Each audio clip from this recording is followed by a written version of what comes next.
Kehidupan awal dan latar belakang dari Mikhail Romanov.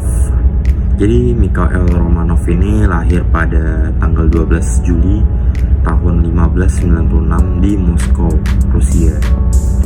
Lahir dari keluarga bangsawan yang terkemuka. Ayahnya, Fyodor Nikitich Romanov, adalah seorang bangsawan yang sangat dihormati dan memiliki hubungan darah dengan dinasti Rurik, penguasa Rusia sebelum zaman kekacauan. Ibunya, Ksenia Ivanovna Sestova, juga berasal dari keluarga bangsawan. Pada tahun 1600, ketika Mikhail masih anak-anak, masih seorang remaja, keluarganya itu jatuh dalam kesulitan politik. Ayahnya ditangkap oleh Tsar Boris Godunov, dipaksa masuk biara, dan menjadi patriark Filaret. Keluarga Romanov diasingkan dan Mikhail tumbuh dalam pengasingan bersama dengan ibunya. Meskipun mengalami pengasingan, keluarga Romanov tetap dihormati oleh bangsawan dan memiliki hubungan kuat dengan gereja Ortodoks di Rusia, yang dimana ayahnya memainkan peran penting. Kedekatannya dengan gereja dan reputasi keluarganya membuat Mikhail menjadi calon kuat untuk tahta Rusia. Dukungan dari bangsawan dan gereja ini akhirnya memuluskan jalannya untuk dipilih sebagai Tsar pada tahun 1613, yang mengakhiri zaman kekacauan dan memulai dinasti Romanov yang berkuasa lebih dari 3 abad.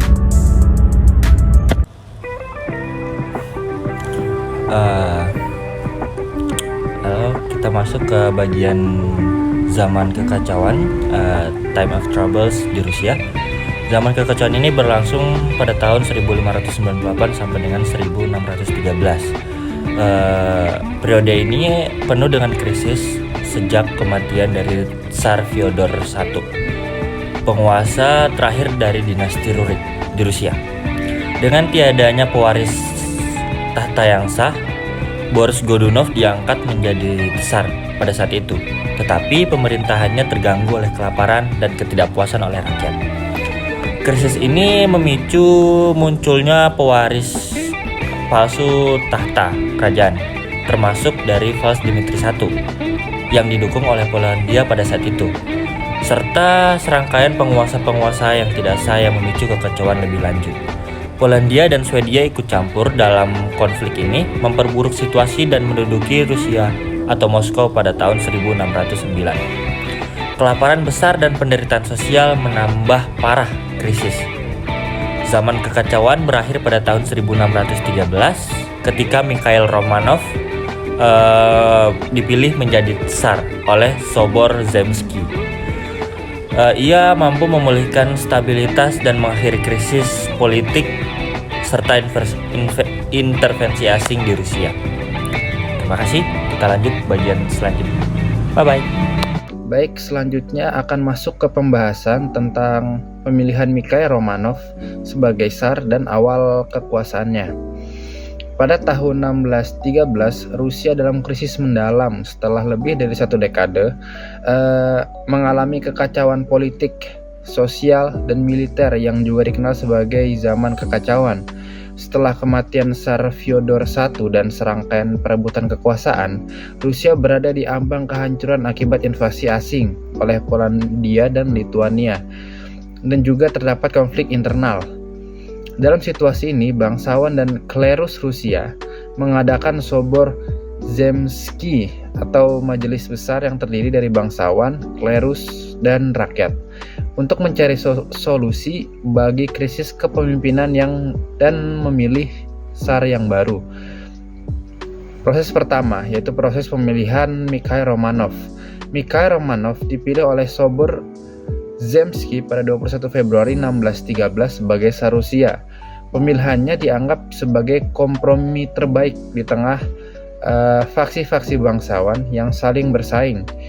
Beberapa faktor penting yang mendukung pemilihannya antara lain yang pertama, adanya koneksi keluarga. Keluarga Romanov sendiri memiliki hubungan dengan dinasti Rurik melalui ibunya yang bernama Ksenia Sestova, yang membuat Mikhail dianggap memiliki legitimasi untuk naik tahta menjadi Tsar. Yang kedua, netralitas dan usia muda. Mikhail yang baru berusia 16 tahun dipandang sebagai calon yang netral, belum terlibat dalam konflik besar, dan dianggap lebih mudah diarahkan oleh penasehatnya. Yang ketiga, adanya dukungan dari gereja.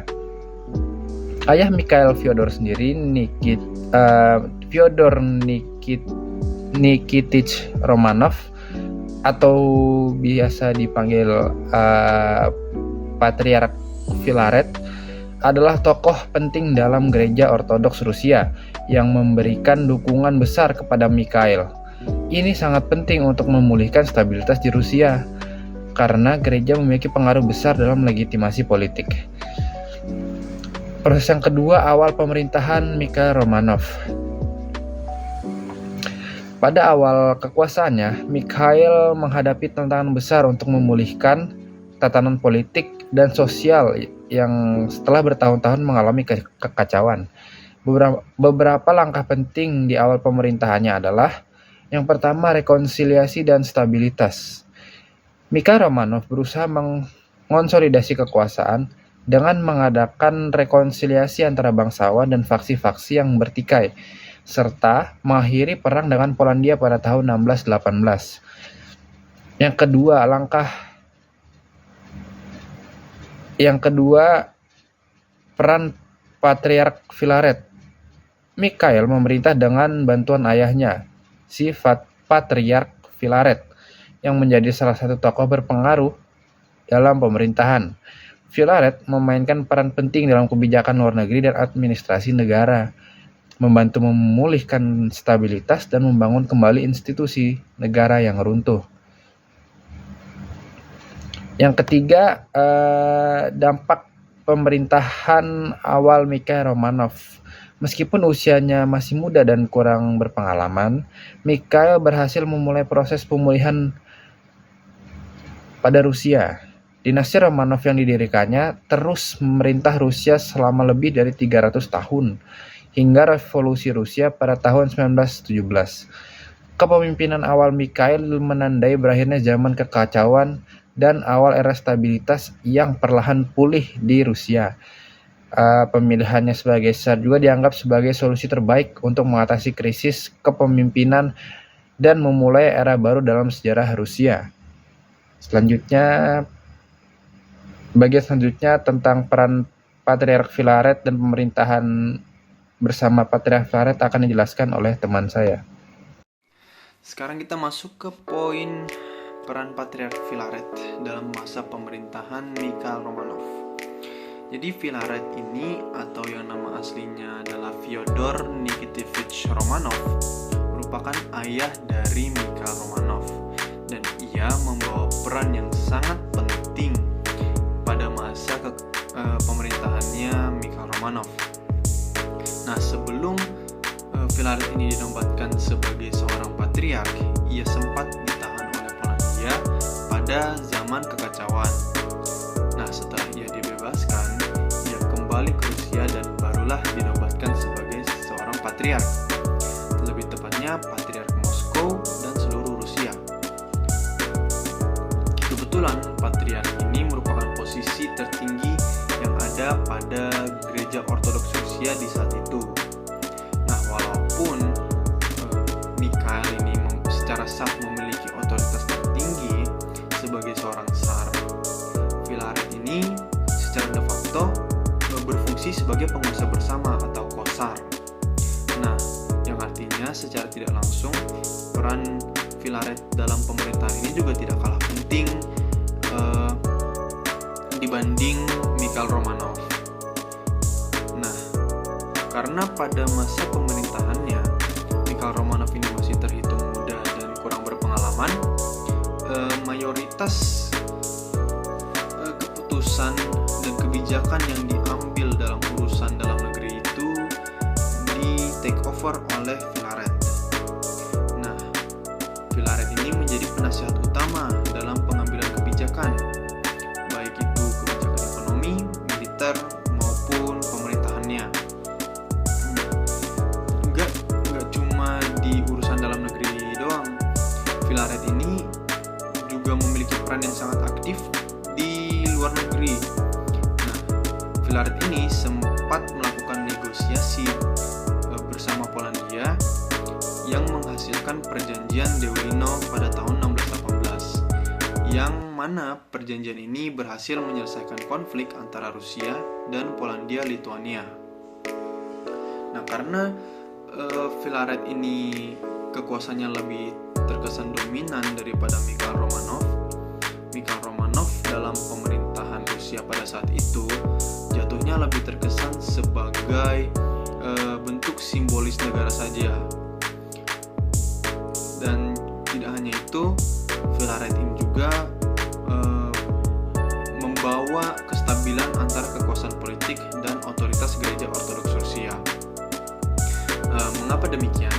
Karena dari yang sempat disinggung sebelumnya, salah satu alasan mengapa Mikhail Romanov ini bisa naik sebagai seorang tsar adalah karena bantuan gereja Ortodoks Rusia, sehingga ia menjaga stabilitas antara kekuasaan politik dan otoritas gereja pada saat itu untuk menjaga legitimasi kekuasaan yang dimiliki oleh Mikhail Romanov.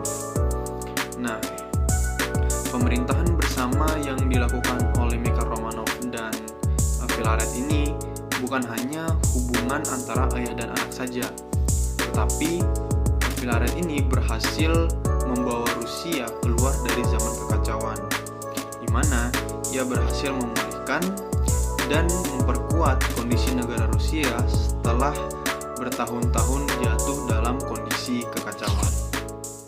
Pemerintahan dan warisan Mikhail Romanov. Mikhail Romanov terpilih sebagai tsar pada tahun 1613. Ia memimpin Rusia selama hampir 32 tahun. Ia menghadapi tantangan besar untuk memulihi negara dari zaman kekacauan. Dengan bantuan ayahnya, yaitu Patriark Filaret, Mikhail berhasil melakukan dua hal. Yang pertama adalah memulihkan stabilitas, yang kedua memperbaiki administrasi dan ekonomi. Untuk memulihkan stabilitas, maksudnya adalah dia menandatangani perjanjian Deulino pada tahun 1618 dengan Polandia, Lituania, dan menjaga hubungan damai dengan Swedia untuk mengurangi ancaman dari asing. Yang kedua, tentang administrasi dan ekonomi, ia memperkuat struktur pemerintahan dan ekonomi, meningkatkan pajak serta memulihkan sistem hukum. Warisan Mikhail Romanov.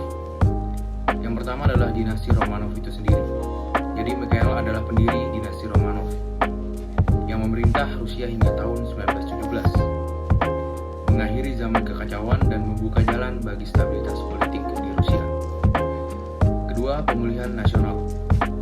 Ia mengembalikan struktur sosial dan politik yang mudah rusak, memperkuat negara sebagai entitas yang bersatu. Ketiga, penguatan gereja Ortodoks.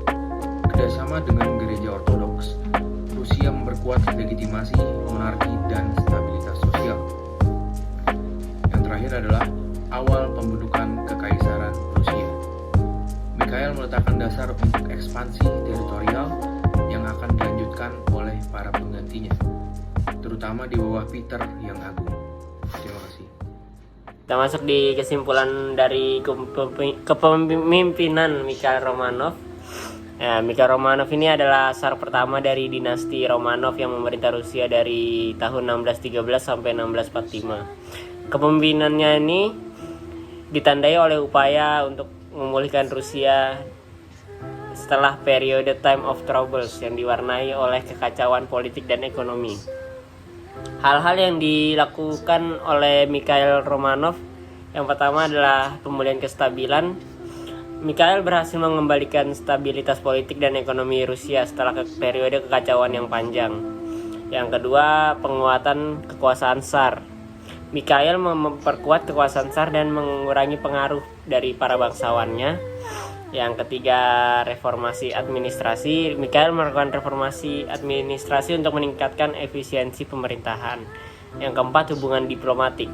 Mikhail berusaha memperbaiki hubungan diplomatik Rusia dengan negara-negara lain. Yang kelima, Dan terakhir, perkembangan ekonomi. Mikhail mendorong pertumbuhan ekonomi Rusia melalui kebijakan-kebijakannya yang mendukung perdagangan dan industri. Meskipun Mikhail Romanov ini berhasil memulihkan Rusia setelah periode Time of Troubles, kepemimpinannya juga memiliki kelemahan. Salah satunya itu ketergantungannya pada penasihat-penasihatnya yang terkadang dapat menyebabkan kebijakannya yang tidak konsisten. Selain itu, Mikhail juga menghadapi tantangan dalam menghadapi konflik internal dan eksternal. Dan secara keseluruhan, kepemimpinannya ini dapat dianggap sebagai langkah penting dalam sejarah Rusia. Ia berhasil meletakkan dasar bagi pemulihan dan perkembangan Rusia setelah periode yang sangat penuh gejolak. Kepemimpinannya Mikhail Romanov ini juga sebagai titik awal bagi dinasti Romanov yang akan memerintah Rusia selama lebih dari 300 tahun. Terima kasih.